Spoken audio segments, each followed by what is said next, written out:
কেটে দেয়া হচ্ছে।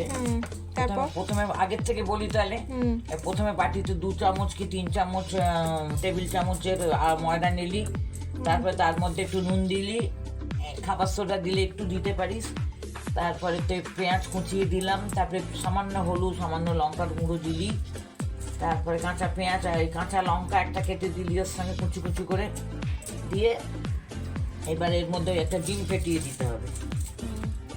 একটা কাটলি তো কেটে দিয়ে দিলি, তারপরে একটা ডিম ফাটিয়ে দিলি এর মধ্যে, ডিম ফাটিয়ে এর মধ্যে দিয়ে দিলি।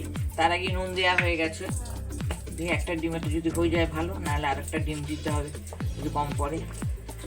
একটু জল দিতে হবে এর মধ্যে, একটু জল দিয়ে জল মেশা একটুখানি, একটু জল দিতে হবে এর মধ্যে একটুখানি। বোতলটার থেকে জল ঢাল, আমাকে বোতল থেকে জল ঢেলে দিই, অল্প করে কিন্তু বেশি না।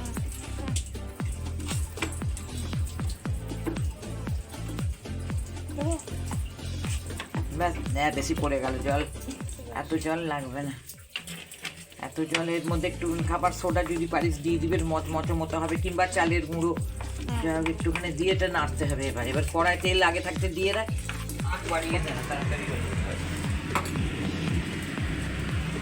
এবার এটা করে সঞ্চয় করে উল্টে দে।